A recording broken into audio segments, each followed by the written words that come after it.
Brought to you in association with Grendel Press.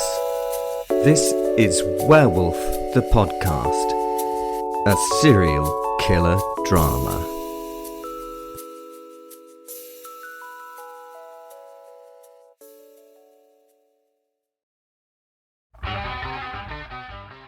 This is Werewolf the Podcast, and I am Will, your werewolf host. I'm telling stories about my past, my life, and this comes from my recent past, so I hope you enjoy.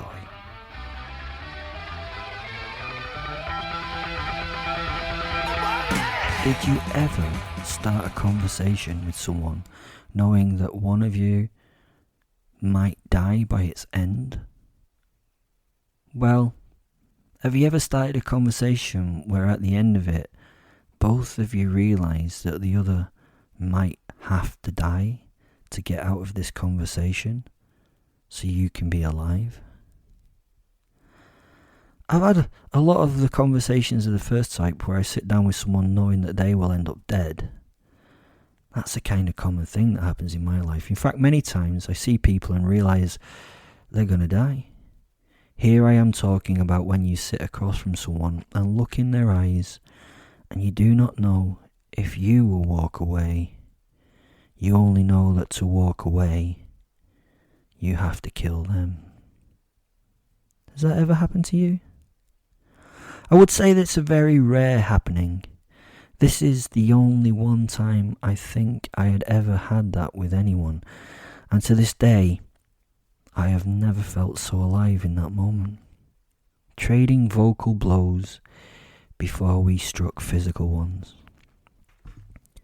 He was a werewolf too. I know there's not many of us in the world.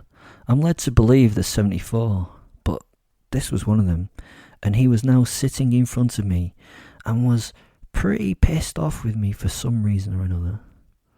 Oh yeah, I know why that is. I had attempted to murder the majority of his tribe. That's another story though. All this really had to do with my posit fen. My posit is my werewolf soul. That soul once belonged to a wolf. Then that soul was passed on to a man that could then combine with the wolf soul to form a big fuck off wolf or a big fuck off werewolf. Hopefully you've listened to other episodes where you know the story. The person that was initially joined with my wolf soul was the brother of the boss of the werewolf gang. Yeah, the brother of the boss of the werewolf gang. The problem was that little brother fell in love with big brother's wife and could not cope that the woman rejected him. So he ran away from the tribe into the world because he thought that would be a better idea. Then the guy died while he was away and passed on his posit to several other folks. Eventually, that posit got to me.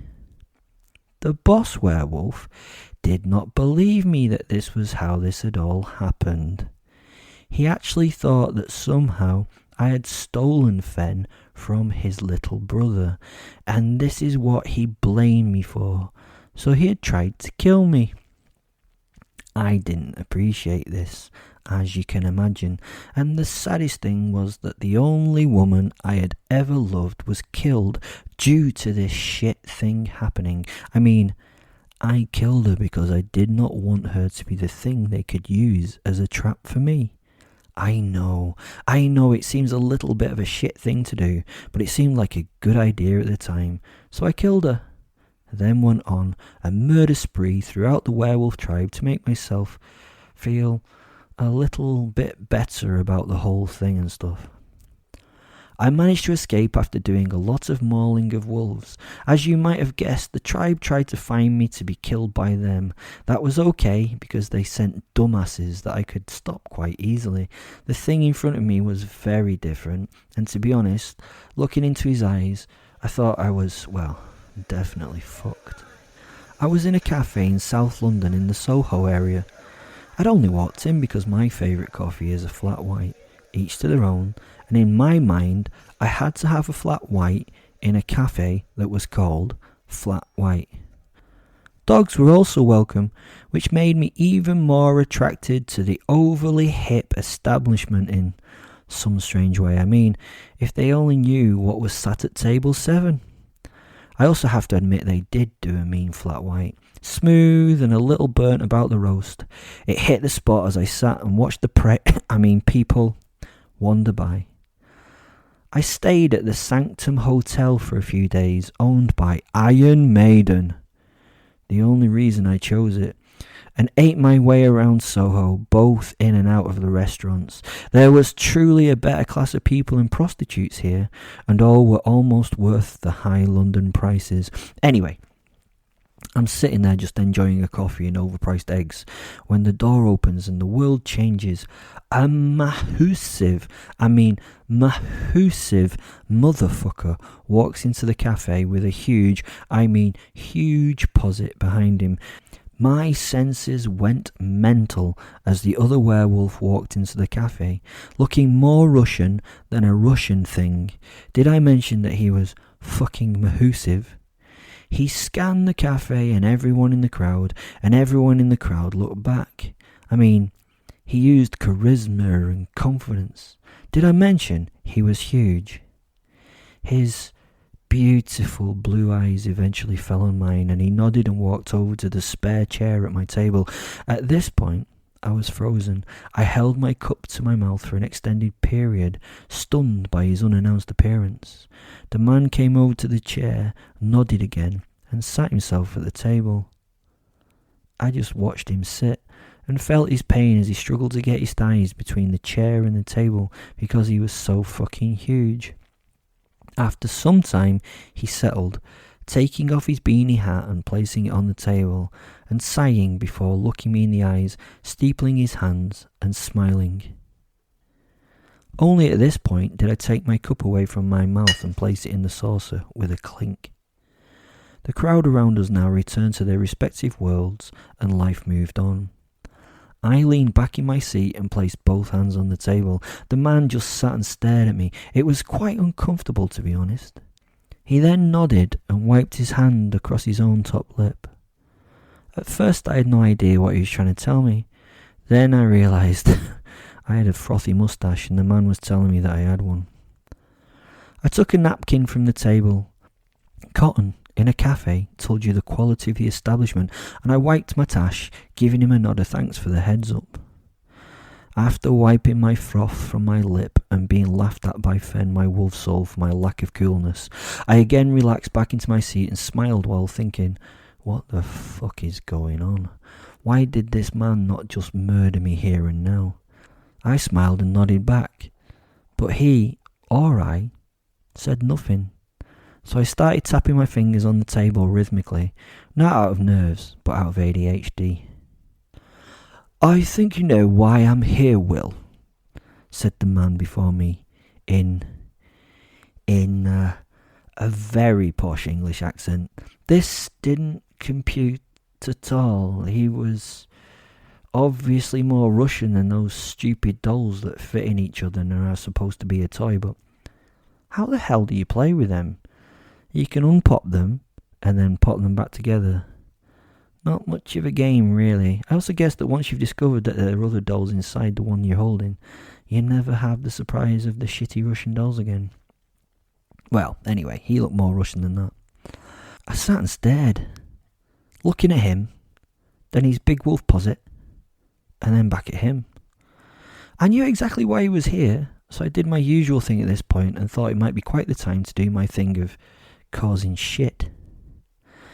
Well, I don't know who you are, but if you want to bring Christ into my life, I have to say, I want to say thanks, but no thanks. He's not the man in my life.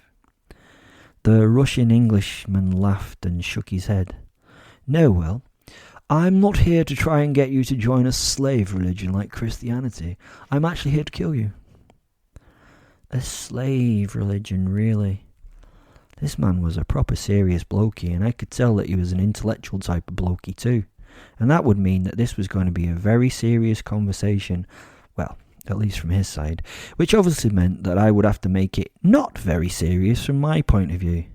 Why? I asked. Why, what, Will? Why are you going to kill me? You don't have to, you know. I mean, you look like you could do with having some fun. I was heading out to club night in heaven tonight. You know, drugs, drinking, hot young people with low morals and ethics. You look like you need a night like that, to be honest. I tell you what, you could not kill me and we could go out on the piss and have a great night together. Honestly, mate, looking like that, you will be falling over the sexual possibilities for the evening. I mean, if you're worried, I can get my hands on Viagra or Cialis if if you're, His steeple hands did not hide his lack of mirth, and he gently rubbed those hands together in front of him. Well, aren't you a funny man, huh, Will? He smiled, meaning, I guess, that I wasn't amusing him in any way. I got it. It was sarcasm, so I needed to take it as a compliment to annoy. That's how you deal with sarcasm. I am, yeah. Well, I try to be. So that's sorted. Where are you staying, man? I'm at the Sanctum, room 8, he interrupted, trying to cause me to stop and think that this was a veiled threat, a clever way of causing me some fear. He told me he knew where I was and could come and get me when he wanted. I am sure that's what you realise what he meant, though. I'm sure that you kind of understood that. I hope you don't think that I'm being patronising, but there are some really thick people listening to this, so I thought it would be better that I explain this for, let me say, certain worldwide markets. Oh, that's cool then. Shall we meet in the bar downstairs, let us say 7 p.m? We can sink a few voddies and do a bit of blow before we head out. It's Thursday night at Heaven, so it's a good night. Porn stars are the theme, strippers and drag queens are the thing. You'll be a real hit. It will be cool. Sound good to you? He just sat and stared at me now. He was getting properly annoyed, and this was going so well. No, Will. I need none of these pathetic distractions. I need no drugs. They are a crutch that the weak need to survive. I need no distractions like unwanted fornications. Love is about trust and oneness and creating life within a family unit. He said this with obvious conviction. I sat in an uncomfortable silence, still as though taking in what he'd said. I looked around the cafe once more and leaned forward as though only sharing my thoughts with him. It is fucking fun though, isn't it? You know, drugs and fucking people. I personally like being distracted from life, and those two things come highly on the list of well-worthy distractions, I semi-whispered. The big man laughed as I leant away. I can see why. We have to remove you from our tribe. You are a waste of a precious posit soul, especially one as renowned as the mighty Fenrir. He spoke to Fen as he did this, and Fen looked at me and flashed into mind. I like him. He understands me better than you do. You're wasted on me, he said. I think he's right that it's time for me to move on and find someone worthwhile. He then laughed and looked back at the big man. He's a dick. Let's kill him for a laugh. Then, surprisingly, his posit spoke to us both. This man will kill your vessel, Fen, and then you may learn humility as you walk the world alone and realise you should be at home with your brothers and sisters who miss you. Fen and I looked at each other and nodded. Seems legit to me, I told him. Shall I just kill myself to make it easier for you, or what? I asked him. Fen looked like he was considering my suggestion. In fact, it took him a long time to consider this, so I was actually feeling a little bit hurt. Fen then looked at the other posit that sat next to this man and considered him for a while. Nah, mate, Will's fun. We have a laugh. The thing I found with the Werewolf Nation is that they were so far up themselves that they frowned upon the things that I love, like, you know, the murdering and killing of things. So fucking boring having moral principles and shit. Willie's fun, so fuck you and yours. I would rather be here in the now and fuck around with Will than go back to you bunch of self-obsessed, no fun, pointless, principled wags. Sorry. The man sighed and sat back in his seat. He looked at the two of us and shook his head. Well, I'm sorry, Fen, but this man has done things we cannot accept. He shows himself in the wild, and he does not care whether the world knows about us or not. This is a shame, because we must keep the family below the radar. He has also killed many members of the clan, for which he has to pay. So I'm sorry that you feel like that, but Will must die. Fair enough, replied Fen and laughed. But I don't think it's going to be the straightforward way you think it's going to be, matey. At this I nodded and agreed. I have no morals, no ethical code that I have to live by. I will kill, murder, cheat, hurt, abuse, and be a right royal cunt to win. So I leave it in your hands. You see, I wouldn't mind for a moment if you and I could have a fight in here with all these little lovely humans and not care about the fact that we would be seen. We would do a lot of collateral damage. So I'm afraid your morals and ethics somewhat hamstring you and that you have to hide yourself away all the time. So, let's go. I stood up, throwing the chair behind me with my straightening legs, and knocked stuff all over the table. The big man looked at me quite sadly in somewhat a condescending manner. No, not now, Will. I will find you in a much more discreet area at a better time, and we will settle this as it needs to be done. You will die, and I will free Fen. He will find another, and hopefully he will choose better next time. My own son is looking for a posit, and one like Fen would be the perfect fit.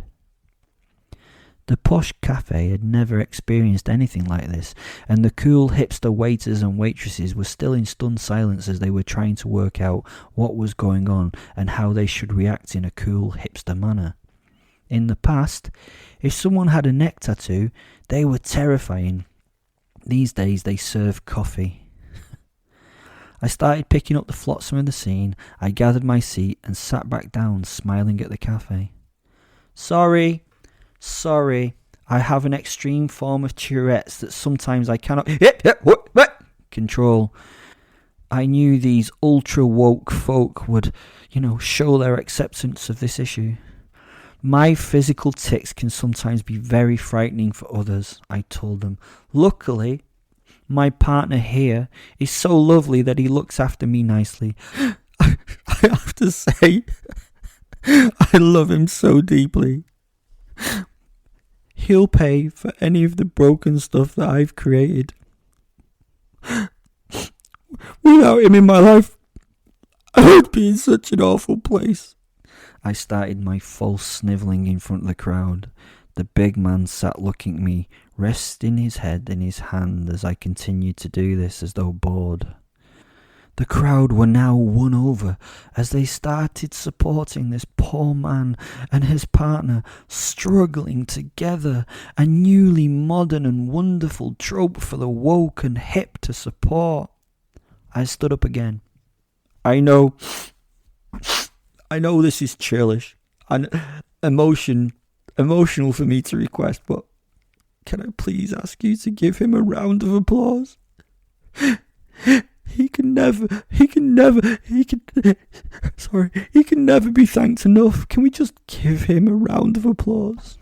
I then started clapping, which the cafe patrons began to follow. Firstly a little uncomfortably, they then added cheers and raised voices as I wiped the tears from my eyes. Honestly, it was super lovely and super sickly. People came over and hugged me and tried to hug him. It was beautiful. The gigantic man slowly stood up, his eyes never leaving mine, smiling. He had to speak over the noise of the applause. You are a strange one, Will. I'll see you around. He turned and left, his posit dropping in behind him. People patted him on the back as he left. I kept the applause going for as long as I could. People came over and shook my hand. One lady wanted a selfie with me. I now sat and continued my smiling. This was going to be so much fun. Let's see where this next adventure goes. Thanks for listening.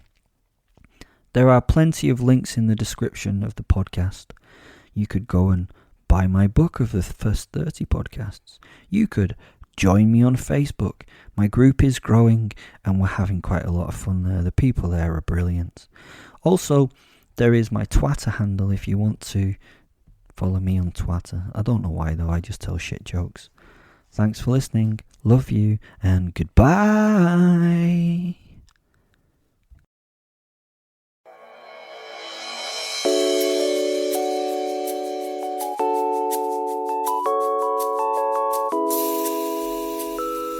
Brought to you in association with Grendel Press. This is Werewolf the Podcast, a serial killer drama.